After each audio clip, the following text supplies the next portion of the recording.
ஐஸ்வர்யம்னா நம்ம நினைச்சுக்கிறோம் பணம் காசை நினைச்சுக்கிறோம். ஆனா இதுலயே இன்னொரு முறை ஸ்ரீஹின்னு வரும். அதனால ஐஸ்வர்யம் வேற ஸ்ரீ வேற. ஐஸ்வர்யமும் செல்வம் தான். ஆனா ஸ்ரீனா ஸ்பெசிபிக்கா காசு பணம். ஆனா ஐஸ்வர்யம் அப்படின்னா நமக்கு ஆரோக்கியமும் செல்வம் தான். நம்ம கிட்ட பேச்சு திறமை இருக்குன்னா அதுவும் செல்வம் தான். நம்ம கிட்ட ஒரு நல்ல லீடர்ஷிப் குவாலிட்டிஸ் தலைமை பண்புகள் இருக்கு அப்படின்னா அதுவும் செல்வம் தான். ஆக இந்த உலகத்துல நம்ம வாழ்வதற்கு என்ன என்ன அருங்குணங்கள் நமக்கு வேணுமோ அந்த குணங்கள் எல்லாம் நிரம்ப பெற்றிருந்தாதான் ஐஸ்வர்யம் அப்படின்னு சொல்றோம். அந்த குணம் இருக்கணும்.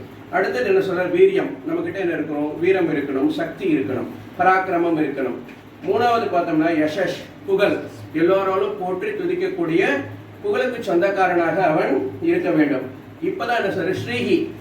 அவன் வளங்களுக்கெல்லாம் சொந்தக்காரனா இருக்கணும். நாம ஒருத்தங்கிட்ட உதவி கேட்க போறோம்னா அவன்கிட்ட அந்த உதவி செய்யக்கூடிய தகுதி இருந்தா தான் நமக்கு உதவி செய்ய முடியும். ஒருத்தன் பாக்கெட்ல 1000 ரூபாய் இருந்தா தான் நம்ம 200 ரூபாய் கூட கொடுக்க முடியும்.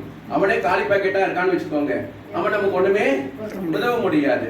ஆனா பகவான் அப்படி கிடையாது, எல்லாத்துக்கும் சொந்தக்காரன். அதனால நமக்கு என்ன வேணும் போயினாலும் அவன்கிட்ட கேட்கலாம், எல்லாத்தையும் அவன் நமக்கு கொடுப்பான். அடுத்தது பார்த்தோம்னா ஞானம், அறிவு. அடுத்தது கடைசியா பார்த்தோம்னா வைராக்கியம்.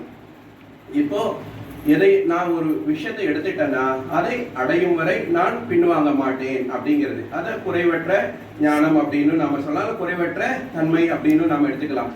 யாருக்கிட்ட இருந்து இந்த ஐஸ்வர்யம், வீரியம், யசஸ், ஸ்ரீஹி, ஞானம், வைராகியம் இந்த 4 குணங்கள் இருக்கிறதோ அவனை தான் நாம பகவான்னு சொல்ல முடியும்.